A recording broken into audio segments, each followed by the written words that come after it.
변덕스런 이동 경로를 보인 제6호 태풍 카눈이 16시간에 걸쳐 내륙을 뚫고 북한으로 올라가 소멸됐습니다. 하지만 일부 지역에선 여전히 강한 바람이 불고 있는데요. 태풍 피해 상황과 함께 복구 방안은 무엇일지 문현철 한국재난학회 부회장 모시고 이야기 나눠보겠습니다. 어서 오십시오. 네, 안녕하십니까. 네, 현재 태풍은 소멸이 됐습니다지만 수도권에서는 여전히 비가 내리고 있는 상황이거든요. 태풍이 빠져나갔더라도 조심해야 된다고 하는데 맞습니까? 네, 보통 우리가 태풍이 빠져나갔다고 하면 이제 완전히 상황이 끝난 걸로 오해를 하고 있습니다. 마치 우리가 선풍기를 끄듯이 수돗물을 잠그듯이 이렇게 완전히 상황이 끝난 걸로 알고 있지만 그렇지가 않다는 점을 말씀을 드리고요. 그 돌발성 국지호우랄지 네. 기타 이런 상황들이 계속 좀 일정 기간 지속된다 이렇게 말씀을 드리고 싶고요. 특히 축대랄지 산사태랄지 이런 그 붕괴와 유실은 여전히 한 일주일 이상은 계속 좀 지속될 가능성이 많다. 네. 이렇게 말씀을 드리고 싶습니다. 알겠습니다. 무엇보다 이번 태풍의 경우는 이례적으로 긴 수명을 자랑했다 이렇게 봐도 될 것 같은데 본래 태풍이 한 5회 정도면 이제 소멸이 되는데 이번에는 15일이나 세력을 유지했거든요. 이 배경에 대해서는 어떻게 보십니까? 네, 매우 이례적인 그 태풍이었습니다. 말씀하신 것처럼 15일 정도 유지하는 데는 크게 한 두 가지 요소가 있다고 생각이 됩니다. 첫째는 우리나라 특히 남해안, 동해안 해수 온도가 그 태풍이 유지될 수 있는 26도 이상, 즉 28도, 29도를 유지했다라고 하는 것. 그래서 수증기를 꾸준히 공급할 수 있는 그런 환경이 해양 환경이 만들어져 있었고요. 네. 두 번째는 우리나라의 참 주변의 기단들이 북서쪽에 있는 티베트 고기압과 북동쪽과 이 동남쪽에 있는 북태평양 고기압 그 위로 편서풍이 강한 편서풍 기류들이 지나가면서 태풍이 올라올 때 동해안 쪽으로 이렇게 포물선 방향으로 밀어냅니다. 네. 편서풍이. 근데 공교롭게도 이번에는 그 편서풍이 저 북쪽으로 올라가 버렸어요.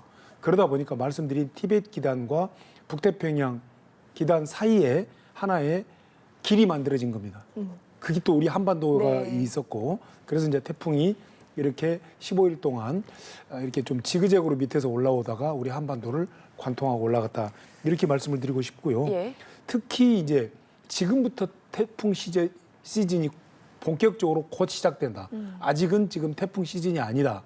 이렇게 말씀드리고 싶어요. 왜냐하면 1959년에 있었던 사라호랄지 예. 2002년에 있었던 태풍 루사랄지 2003년에 매미랄지 이건 전부 다 8월 31일, 9월 11일, 9월 6일 전부 다 8월 말에서 9월 사이에 있었던 태풍들이다. 네. 이렇게 말씀을 드리고 싶습니다. 알겠습니다. 한반도를 관통을 했다는 거 이 부분도 굉장히 이례적인데 어쨌든 지금 전국을 16시간 동안 지나갔기 때문에 피해도 굉장히 상당하거든요. 이전 태풍과 비교를 해봤을 때 강도는 어느 정도고 피해 상황은 어떻습니까? 네, 피해 상황도 지금 아직은 피해 상황을 정확히 집계할 수는 없습니다. 예. 이 피해 상황을 집계하는데도 상당한 시간이 필요한데요. 아마도 지금 인명 피해는 많지 않았지만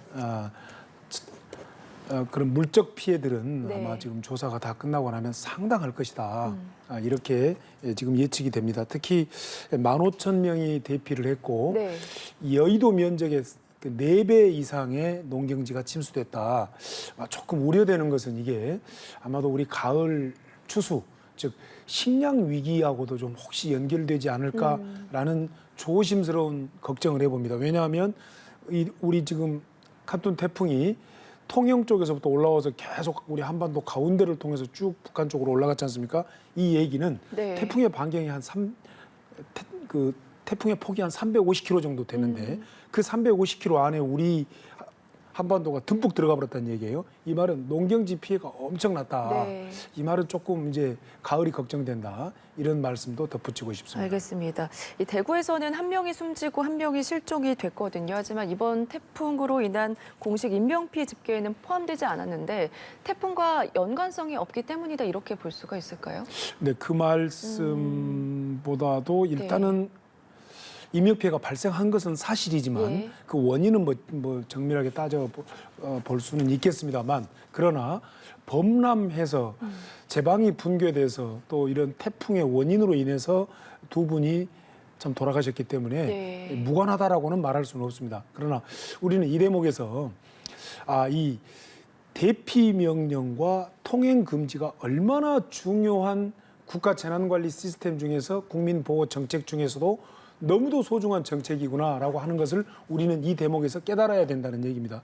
지금까지는 대피 명령과 통행 금지를 기초지자체에서는 머뭇머뭇하고 네. 또 주민들의 반발이 좀 우려되었고 또 주민들 역시 잘 따르지 않았는데 이번에 아주 대응이 달랐던 것은 예. 기초지자체 중심의 지역 재난관리 시스템이 작동되면서 이 대피 명령과 통행 금지가 적극적으로 시행됐다. 그래서 15,000명이 대피됐다라고 예. 하는 것입니다. 그래서 위험하기 때문에 그곳을 가지 말아라고 하는 것 통행 금지이고요. 지금 이곳이 위험하기 때문에 빨리 대피하십시오라고 하는 대피 명령은 참으로 앞으로 더 적극적으로 시행해야 된다.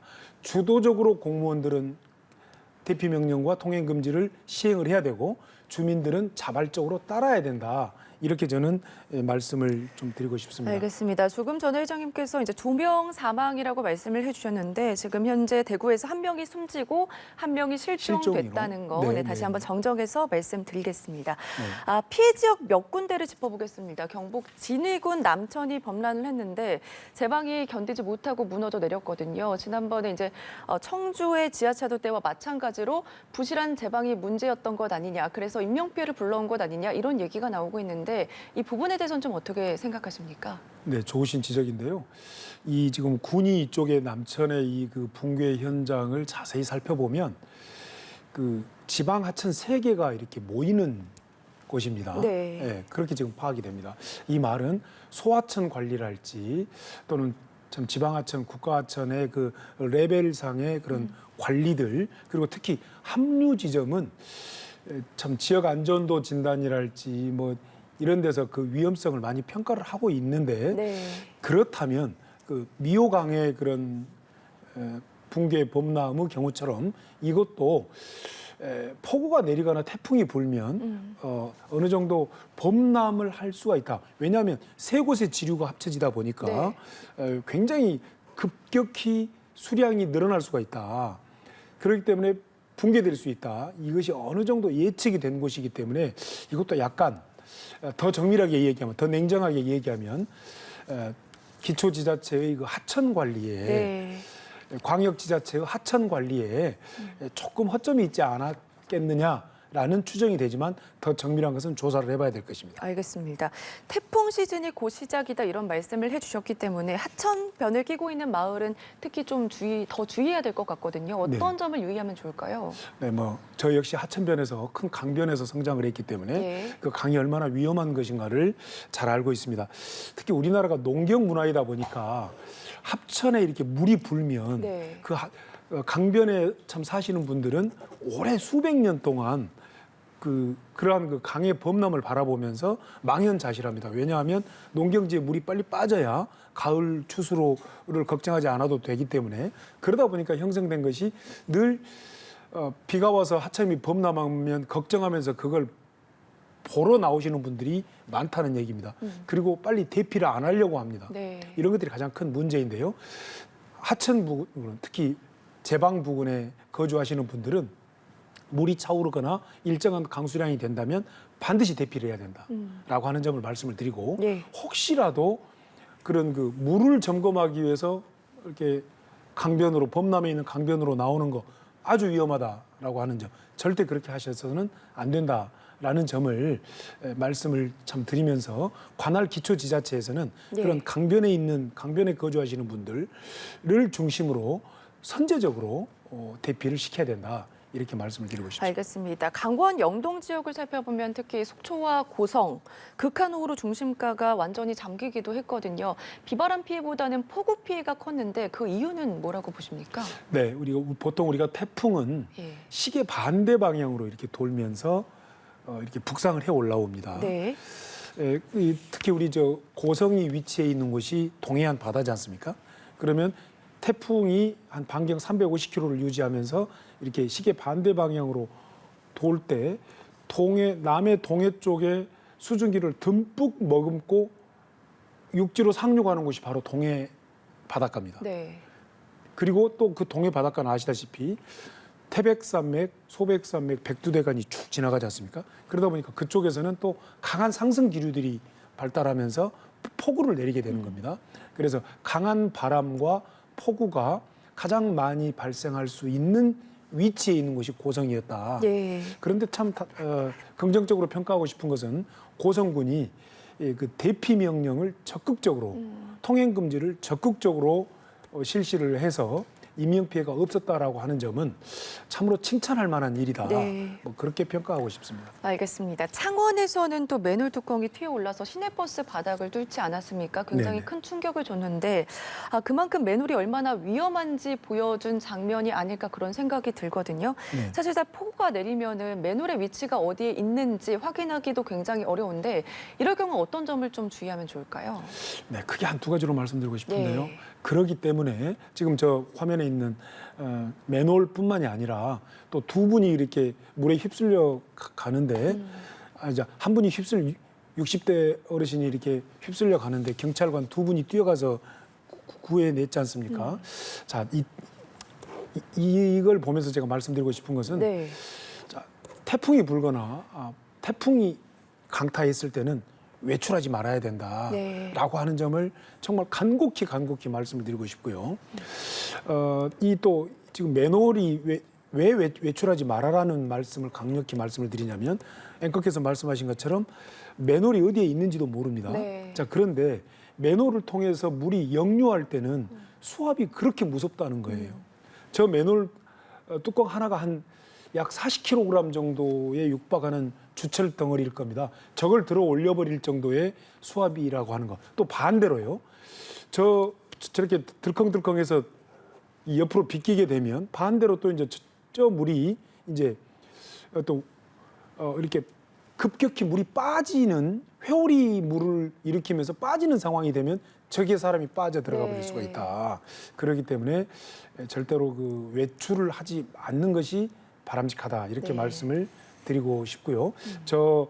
지금 버스는 아마 그 전기버스, 중국산 전기버스로 지금 확인이 되고 있는데요. 바닥이 플라스틱이었다라고 네. 그렇게 지금 확인이 되고 있습니다. 알겠습니다. 사진만으로도 봐도 그 위력이 얼마나인지 볼 수가 있는데 어쨌든 태풍이나 폭우가 내린다면 외출을 자제해라 이런 말씀을 좀 해주셨고요. 그렇습니다. 앞서서도 좀 말씀을 해주셨는데 지난 장마 때와는 달리 이번에는 지자체가 적극적으로 사전 통제를 하고 대피를 했기 때문에 뭐 이런 점에 대해서는 긍정적인 평가가 나오고 있거든요. 네. 특히 행안부에서도 위험 상황이 지자체 부단체장에게 즉각 보고가 돼서 인명 피해를 그만큼 줄일 수 있었다 이렇게 평가를 내렸습니다. 이 부분에 대해서는 어떻게 좀 보십니까?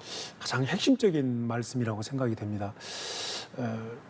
저는 이 분야를 연구하면서 계속적으로 주장했던 것은 네. 기초지자체의 재난관리 시스템, 지역 재난관리 시스템이 잘 작동이 되면 그 광역지자체의 재난관리 시스템이 잘 작동될 거고 그 위에 국가 재난관리 시스템이 잘 작동될 거라는 겁니다. 이번 태풍 칸눈을 통해서 기초지자체의 지역 재난관리 시스템의 네. 작동성이 개선되기 시작했다라고 저는 평가를 하고 싶습니다. 가장 그 비근한 예가 대피 명령과 통행 금지를 적극적으로 실시를 했다. 자, 그런데요. 그래도 아쉬운 것은 일본은 140만 명이 대피를 했습니다. 네. 우리는 약 15,000명 정도가 대피를 했습니다. 아직도 대피가 조금은 미흡하다. 대피를 적극적으로 참 시행을 해서 위험하기 때문에 가지 말아라 통행금지, 네. 위험하기 때문에 빨리 피하세요 대피 명령, 이것을 우리 국민들은 적극적으로 수용해서 자발적으로 참여하고 기초지자체 공무원들은 적극적으로 주도적으로 이렇게 실시할 수 있는, 그래서 기초지자체 중심의 지역 재난관리 시스템이 촘촘하게 발전해 가기를 그런 바라는 마음이다. 그렇기 때문에 그것이 참 재난및 안전관리 기본법에 네. 규정되어 있다라고 하는 점을 말씀을 드리면서 이번 카눈 태풍이 주는 교훈은 기초지자체의 지역 재난관리 시스템이 그렇게 중요하고 그걸 잘하면 인명피해를 최소화할 수 있다라고 하는 점을 보여준 사례라고 생각을 하고요. 네. 행정안전부 역시 이 점을 적극적으로 기초지자체를 독려하고 지원하는 코디네이팅 역할을 한 것은 아주 칭찬받을 일이다. 예. 저는 그렇게 평가하고 싶습니다. 알겠습니다. 아직도 안심하기가 이른 거는 8월 말 9월 초에 보통 태풍이 많이 오기 때문에 그리고 또 카눈이 지나갔지만 7호 태풍 란이 일본 도쿄를 향해서 북상하고 있는 상황이거든요. 아직은 잘 모르겠지만 이게 유동적이고 진로가 유동적이고 카눈처럼 한반도로 방향을 틀 수 있을 가능성도 있기 때문에 예의주시해야 될 것 같아요. 네. 우리나라 한반도를 둘러싸고 있는 이 동북아시아의 기후 기상은 서로 많은 영향을 주고받습니다. 네. 왜냐하면 환경이 비슷하고 거리가 가깝기 때문입니다. 그래서 란이 지금 뭐 일본 남쪽, 시코쿠 동쪽, 그 나고야 쪽을 통과해서 지금 동해상으로 이렇게 올라가는 예측이 지금 되는데요. 네. 그런 그 직접적인 태풍의 영향은 우리에게 없겠지만 이렇게 그런 그 폭우랄지 이러한 그 간접적인 영향이 있을 것이다. 네. 그래서 이번 태풍이 끝나더라도 란의 영향으로 좀 무덥고 폭우가 무더운 날씨와 폭우가 이렇게 좀 지속될 가능성이 있다. 그래서 폭우에 대한 긴장감을 우리는 예. 늦춰서는 안 된다라고 하는 점을 말씀드리고 싶습니다. 알겠습니다. 오늘 말씀 여기까지 들어보겠습니다. 지금까지 문현철 한국재난학회 부회장 모시고 이야기 나눠봤습니다. 고맙습니다. 네, 감사합니다.